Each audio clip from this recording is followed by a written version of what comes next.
Welcome to News at 10. I'm Brendan Lepol. Heavy downpour failed to dampen Tan Sri Muhyiddin Yassin's spirit in his final round to woo voters to support Gabungan Rakyat Sabah GRS in the state election. At Kampung Sungai Damit in Tamparuli Tuaran, villagers took shelter under canopies as they listened attentively to the Prime Minister's speech. Tan Sri Muhyiddin said his task as the Prime Minister must continue expressing his wish to see Sabah becoming a region in the Federation. Saya mau melihat Sabah bangkit bangun sebagai sebuah wilayah lebih pada negeri yang hebat. Rakyatnya hebat. Rakyatnya mampu bina dirinya sendiri. Pembangunannya pesat, jalan-jalannya bagus, konektiviti internet dan wifi ada di mana-mana saja. Also present at Kampung Sungai Damit was Sabah's Parti Pribumi Bersatu Malaysia Chairman Datuk Sri Hajiji Noor, who is contesting for the Sulaman seat, and Parti Bersatu Sabah PBS Secretary General Datuk Jahid Jahim, who is running for Tamparuli. Tan Sri Muhyiddin said he has no doubt GRS would achieve victory if the people translated their support into votes in tomorrow's polling process. He also noted that Sabahans were matured in politics as the state had seen political changes over the years from time of the Sabah United National Organisation to Parti Warisan Sabah. He then said the time has come for the state to be governed by GRS, which has responsible representatives to serve the people better. The highly infectious D614G COVID-19 strain has been found in the Benteng LD Lahad Datu cluster, according to lab studies by the Health Ministry. Health Director General Tan Sri Dr. Noor Hisham Abdullah said the virus found in this cluster was similar to that detected in Kedah with the same mutation. He said the Institute for Medical Research (IMR) has conducted genome sequencing tests on 32 COVID-19 viruses isolated and cultured from the Benteng LD cluster, Siva Ganga cluster, Tawa cluster, Sungai cluster and the Bukit Tiram cluster. As suspected, Tan Sri Dr. Noor Hisham said the D614G mutation is found in all 32 of the viruses. He said although all 23 viruses from the Benteng LD are from the D614G mutation are similar to the ones found in Kedah, they are not related. However, he said the ministry is continuing to conduct tests and compare these virus samples with others in the COVID-19 family or phylogenetic tree. The D614G virus is said to be 10 times more infectious than other types, especially when transmitted by so-called super spreaders. The D614G mutation was discovered by scientists in July 2020, and its emergence is seen as a setback to ongoing efforts to formulate an effective COVID-19 vaccine. Meanwhile, the Health Director General also confirmed 111 COVID-19 infections in the country today, making this the second time in a week that the number of new cases is in triple figures. According to Tan Sri Dr. Noor Hisham, Sabah recorded the highest number of new cases with 97 new infections. The Bangau cluster in Semporna had a spike of 74 new infections, bringing its total to 134 cases. The Benteng Lahad Datu cluster, the country's biggest active cluster, had an additional 13 new cases. In total, the cluster has produced 743 cases. In Kedah, the Sungai cluster saw another 7 new cases. Tan Sri Dr. Noor Hisham said of the country's 111 new cases, 107 are local transmissions, while 4 are import cases. Malaysia's cumulative total of cases since the outbreak began is now 10,687. The country also discharged 30 COVID-19 patients, which means the total number of people who have recovered so far is 9,696 or 90.7%. There were no new fatalities, with the death toll remaining at 133. The number of active cases in the country now is 858. 4 people are under intensive care, with 3 of them requiring ventilating support. The Administrative Enhanced Movement Control Order (EMCO) that was imposed in Kota Seta District, Kedah on the 11th of September will end today. Senior Minister Security Datuk Seri Ismail Sabri Yaakob said the government, however, had decided to extend the targeted EMCO at Rumah Pangsa Tongkang Yat in Seberang Perak until the 7th of October because the district is facing a high risk of COVID-19 infection. A total of 94 residents in that location have been screened and 9 of them from 5 houses were found positive of COVID-19. Datuk Seri Ismail Sabri in a statement today said the extension is to enable a second round of screening to be done by the Health Ministry. The Royal Malaysia Police (PDRM) and the Malaysian Armed Forces (ATM) will maintain movement controls in the location to ensure all residents abide by the standard operating procedure and quarantine order. He also announced that Sekolah Kebangsaan Sungai Korok Lama will be closed from tomorrow until the 9th of October. A businessman and his bodyguard were shot in the chest and several parts of the body by 2 assailants on a motorcycle in Jalan Sultan Abdul Samad in Banting at noon today. Kuala Langat Police Chief Superintendent Azizan Tukiman said 3 secondary school students were also injured in the incident at about 12:45 p.m. when they were knocked down by the victim's BMW, which went out of control. He said earlier the 2 male suspects tailed the victim's vehicle before firing about 9 shots at the car. Initial investigation found the shooting occurred about 100 meters from a secondary school. The bodyguard who was driving the BMW lost control after being shot, causing the car to ram into several other vehicles. Superintendent Azizan said the BMW also knocked down 3 secondary school students who were waiting by the roadside to return home after school. The car later came to a stop nearby school fencing. He said the businessman and his bodyguard also taken to Banting Hospital for treatment and were later transferred to Tengku Ampuan Rahimah Hospital in Kelang, while the 3 injured students were treated at Banting Hospital. Initial investigation found the motive of the incident was believed to be over a squabble between 2 groups and did not rule out it could due to business rivalry. 2 brothers were charged in the magistrates' court in Alor Gajah today with the murder of their friend during a fight involving a group of men in Taman Pengkalan Indah 2 weeks ago. T. Turairaj, 28, a truck driver, and T. Gunaraj, 27, unemployed, nodded their heads to indicate that they understood the charge against them, which was read before Magistrate Nur Hasmanita Abdul Manap. However, no plea was recorded as murder cases are under the purview of the High Court. According to the charge sheet, the 2 brothers are accused of killing R. Anbarasu, 25, also a lorry driver, at Jalan 17, Taman Pengkalan Indah between 9:15 p.m. and 9:30 p.m. on the 13th of September. They are charged under Section 302 of the Penal Code, which carries a mandatory death sentence if convicted. The court set the 30th of October for the re-mention of the case, which was handled by Deputy Public Prosecutor Artana Sarma Rao, while the other 2 accused were represented by lawyer Haijan Omar. Meanwhile, also charged in the same incident was the storekeeper M. Anana Babu, 30, who was accused of causing injury to T. Pragash, 33, the brother of the 2 siblings, by using a machete. The accused pleaded not guilty to the charge under Section 324 of the Penal Code, which provides for a maximum jail term of 10 years or a fine or whipping, or any 2 of those punishments if convicted. Anana Babu also pleaded not guilty to a charge of causing damage through act of mischief by smashing the windscreen and side mirrors of a Proton Wira car belonged to Pragash, resulting in losses amounting to 1,000 ringgit. He was charged with committing both offences at the same location and day as the Anbarasu murder. The court disallowed bail and set the 3rd of October for re-mention of the case. A nasi lemak seller pleaded not guilty in the Sessions Court in Alor Gajah today to charges of neglecting and injuring a 6-year-old girl under her care. Julaili Mat Syed, 40, and another person still at large as the persons entrusted to look after the girl were jointly charged with neglecting or exposing the child in a manner likely to cause her physical injury. The charge under Section 31, Subsection 1, Subsection A of the Child Act 2001 carries a fine not exceeding 50,000 ringgit or imprisonment for a term not exceeding 20 years, or both, if convicted.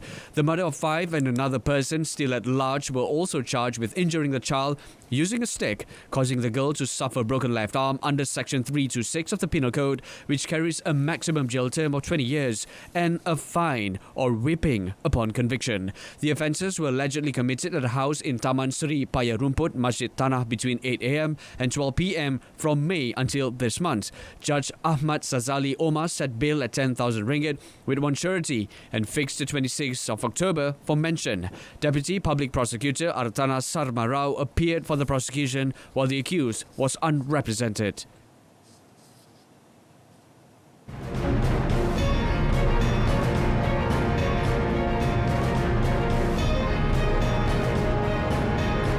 Coming up, companies abusing wage subsidy to be blacklisted.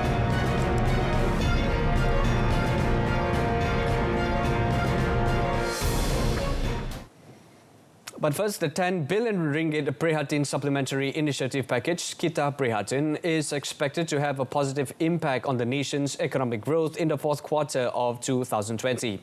Finance Minister Tengku Datuk Seri Zafrul Tengku Abdul Aziz said the economic stimulus packages announced by the government, Prihatin, Prihatin SME Plus, Penjana and Kita Prihatin, worth a total of 305 billion ringgit, are expected to contribute 3.7 to 4% to the nation's gross domestic product this year.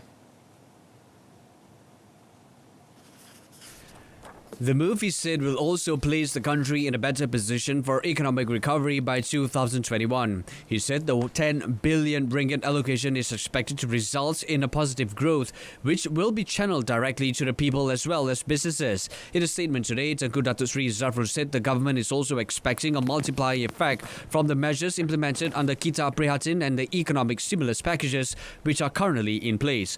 On Wednesday, Prime Minister Tan Sri Muhyiddin Yassin announced the Kita Prihatin package, comprising the 7 billion ringgit Bantuan Prihatin Nasional 2.0, BPN 2.0, 2.4 billion ringgit targeted wage subsidy program and 600 million ringgit Prihatin special grant, GKP. Tengku Datuk Seri Zafrul said the BPN 2.0 will not only ease cash flow challenges but also allow individuals and families to purchase their daily necessities, including promotional items under the Penjana initiative through the Buy Malaysian Products campaign. Now, stern action, including blacklisting, will be taken against companies and employers who abuse the wage subsidy program. Human Resources Minister Datuk Seri M. Saravanan said this is following the complaints received against employers who failed to pay the wage subsidy to their employees. He said apart from blacklisting, employers found to be using fake documents to apply for the program would also be brought to court. Saya cuma mengingatkan kepada syarikat-syarikat jangan cuba mengambil kesempatan. Ini waktu dan masa untuk kita betul-betul bantu rakyat. Dan kerajaan sedang buat seberapa banyak yang boleh. Okay? Jangan saya minta ada syarikat-syarikat jangan tolong, jangan ambil kesempatan ini, bukan waktu dan masanya. He added to date, the ministry received complaints involving 89 employers who have yet to make payments to 846 employees. 1,663 companies were also detected using fake documents for their 14,800 employees, involving a claim of 31 million ringgit. Datuk Seri Saravanan said this to reporters after officiating the Human Resources Development Fund, HRDF, under the National Economic Recovery Plan Penjana in Johor Bahru today. The wage subsidy program was introduced on the 1st of April to help lessen the burden of employers and employees affected by the implementation of the Movement Control Order, which was enforced to curb the spread of COVID-19. The program is open to companies registered with the Social Security Organisation, SOCSO. Serba Dynamic Holdings Berhad aims to reduce the company's dependency on oil and gas (ONG) revenue by an estimate 40 to 45% by 2022. Serba Dynamic Chief Executive Officer Datuk Muhammad Abdul Karim Abdullah said the Energy Services Group targets to reduce its ONG revenue to 75% from 85% last year. He said the company's diversification would primarily focus on the technology-related segment. Based on the order book that Sabadami has at the moment, we are still believing that we can move forward 2020 to have IT-related revenue coming in at the value of approximately 350 million ringgit Malaysia. He said this after signing a Memorandum of Understanding MOU with Huawei Technologies Malaysia Sdn Berhad today. As for non-ONG, Dato' Muhammad Abdul Karim said the company targets a revenue contribution of up to 55% in 2 years. Meanwhile, Dato' Muhammad Abdul Karim said the collaboration with Huawei would boost Serba Dynamics' digital transformation in the ONG industry. The partnership also includes setting up smart industry areas in Sarawak and Johor. Huawei Malaysia Chief Executive Officer Michael Wan said, under the partnership, the tech company will be providing 5G technology, cloud services and artificial intelligence AI technology to realize Serba Dynamics' digital transformation.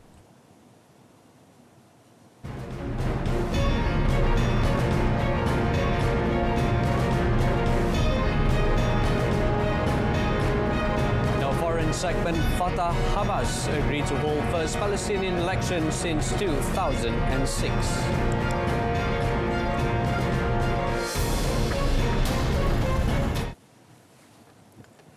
Prime Minister Tan Sri Muhyiddin Yassin is set to reaffirm Malaysia's long-standing position on the question of Palestine and plight of the Rohingya in Rakhine State when delivering Malaysia's national statement at the general debate of the 75th session of the United Nations General Assembly UNGA tomorrow.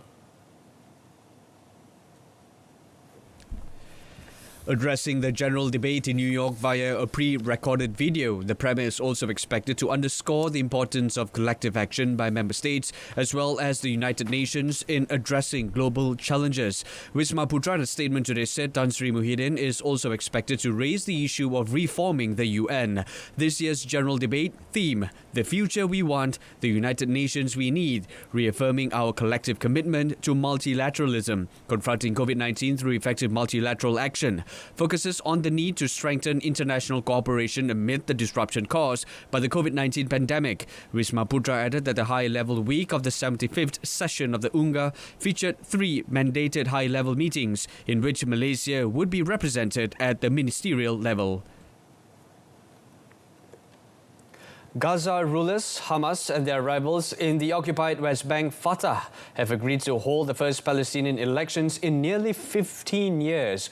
Polls will be scheduled within 6 months under a deal reached between Fatah leader Mahmoud Abbas and Hamas political chief Ismail Haniyeh. The last Palestinian parliamentary elections were held in 2006 when Hamas won an unexpected landslide. Saleh El-Aruri, a top Hamas official, said the deal was reached during meetings held in Turkey. The two sides formed a unity government following the 2006 polls, but it soon collapsed and bloody clashes erupted in the Gaza Strip between the two sides the following year. Hamas has since ruled Gaza, while Fatah has run the Palestinian Authority based in the West Bank city of Ramallah. Numerous attempts at reconciliation have failed to close the rift, including a prisoner exchange agreement in 2012 and a short-lived unity government 2 years later. The recent talks have been fueled by 2 Arab states, the United Arab Emirates and Bahrain, normalizing their relations with Israel. The accords break with decades of Arab consensus that ties with the Jewish states should not be normalized until it has signed a comprehensive peace deal with the Palestinians. Angry farmers took to the streets and blocked roads and railways across India today, intensifying protests over major new farming legislations they say will benefit only big corporates. The plight of farmers is a major political issue in India, with some 70% of rural households depending primarily on agriculture and thousands of farmers killing themselves in recent years because of debt and drought.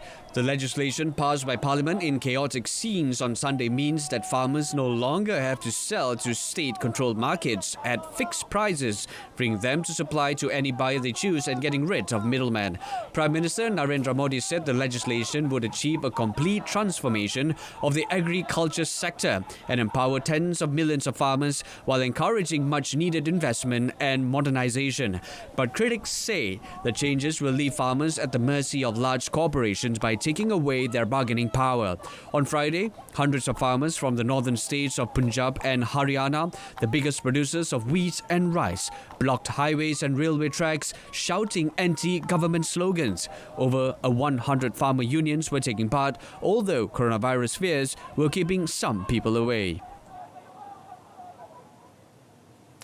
Also, hundreds of restaurant and bar owners protested in the southern French city of Marseille today against new shutdown orders to curb a surge in COVID-19 cases, warning the move could force them to close permanently. Health Minister Olivier Véran announced the closures for Marseille and the surrounding region this week after contagion rates jumped, while bars in Paris and 10 other cities will have to shut by 10 p.m. local time starting Monday. Officials are hoping to get ahead of the flare-up before hospitals are overwhelmed, but critics accuse the government of taking arbitrary measures that will take a huge economic toll. The regional UPE 13 Employers Federation denounced the new economic lockdown and called for a 10-day moratorium on the Marseille closures to give social distancing and other measures a chance to work. Otherwise, it said, the shutdown will seriously endanger the economy and jobs across the territory. Some 50 local lawmakers signed an open letter Thursday accusing the central government of a fundamental strategic mistake and creating a social crisis. But Prime Minister Jean Castex defended the new restrictions, promising financial aid for affected businesses while warning that it's a race against the clock in Marseille. Heroes come in all shapes and sizes. Now, a 5-year-old giant African pouch rat called Magawa, however, has to be one of the world's most unlikely lifesavers.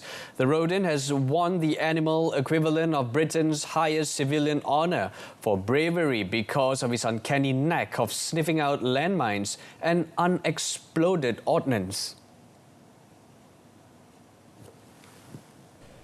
British veterinary charity, the PDSA, today awarded Magawa its gold medal for his life-saving bravery and devotion to duty, which had transformed the lives of people in Cambodia.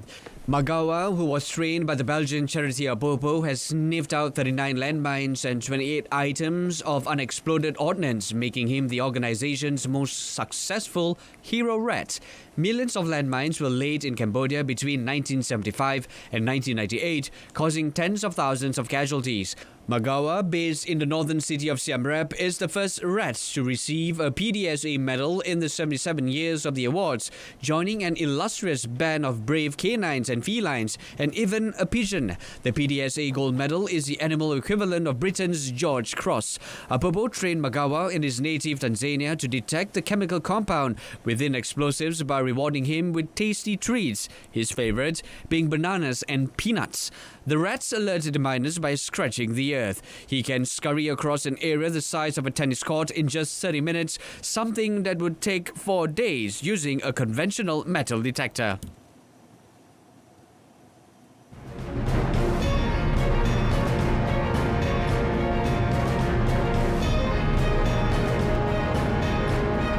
Coming up in sports, Bayern Munchen complete quadruple with Super Cup win.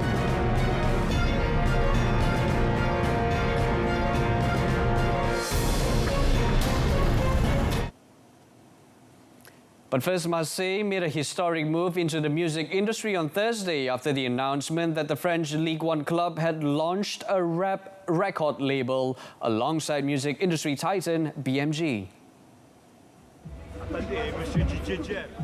In a statement, BMG said that OM Records is a new label for hip-hop, rap and R&B and is to be based in the southern French city, which has long been one of the country's major hip-hop hubs. To celebrate the new label, a jet black double-decker bus with some of the city's local rap stars and DJs on board played music around France's second-largest city. Head of A&R Emily Haug said OM Records is a 50-50 joint venture between the club and BMG and the first time ever that a record industry major and a club like OM have come together to create a label. Marseille president Jacques-Henri Hiroux said Marseille has been a cradle of French rap and hip-hop since the IM collective, and the links between OM and local artists have been strong for years. IM have been one of France's most important rap groups since the late 1980s and have long collaborated with iconic American group Wu-Tang Clan. BMG's general manager for France, Sylvain Gazagnes, said the first album to be released on OM Records will a compilation called Vendredi 13, Friday the 13th, and will be produced by the four people behind the B18 label created in the tough northern districts of Marseille a year ago. Bayern Munich were taken to extra time by a durable and resilient Sevilla in front of 15,180 fans in Budapest before adding the UEFA Super Cup to their Champions League trophy. The showpiece was watched by supporters inside the 67,000 capacity Puskás Arena, the first major European match to allow fans since the coronavirus pandemic forced the game into lockdown. And they witnessed a hard-fought encounter which saw Sevilla take the lead from the penalty spot on 13 minutes when Lucas Ocampos scored an outrageous no-look penalty after Ivan Rakitic was bundled over by David Alaba. Bayern equalized before the break, Leon Goretzka scoring from Robert Lewandowski's super touch, with both sides having opportunities to win after the break. Lewandowski and Leroy Sané saw goals chalked off for Bayern, but the biggest chance fell to Sevilla substitute Youssef Al-Nasri in the closing moments, seeing his shot touched away by Manuel Neuer, with only the keeper to beat. Bayern, who last lost in December 2019, clinched victory with substitute Javi Martinez 104th minute header after Sevilla keeper Yacine Bonu could only push out Alaba's shot. The victory makes it 32 games unbeaten in all competitions for the treble winners, while they ended Sevilla's own 21-game unbeaten run.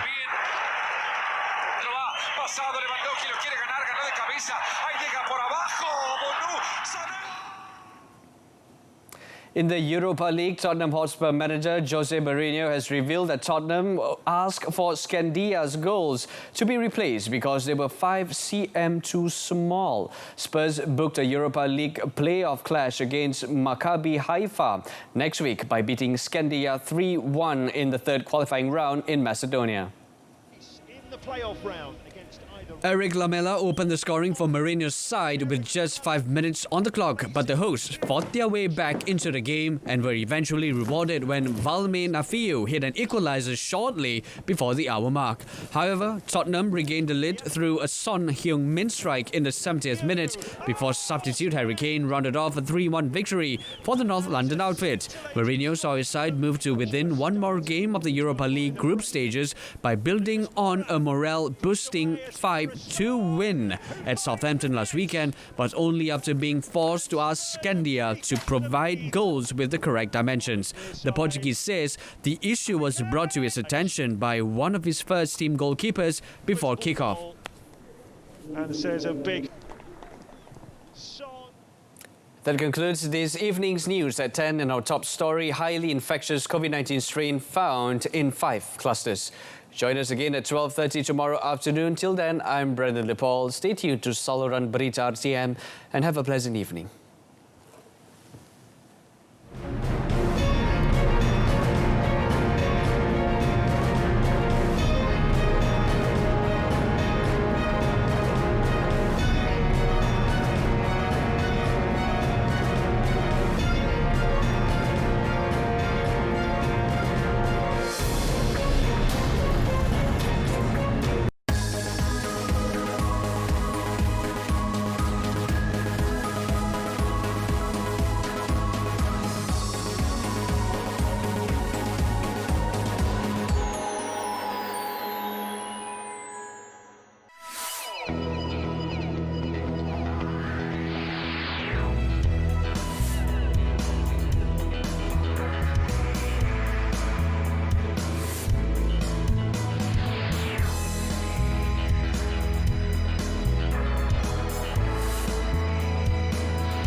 ketinggalan program kegemaran di RTM? Buat turun aplikasi RTM Mobile dan anda boleh mengikuti secara langsung semua saluran televisyen RTM, TV1, TV2, TV OK, berita RTM, RTM Sports serta dengarkan lebih 20 saluran radio RTM. Buat turun sekarang di App Store, Google Play, App Gallery dan sertai lebih 2 juta komuniti RTM Mobile. RTM Mobile di mana jua?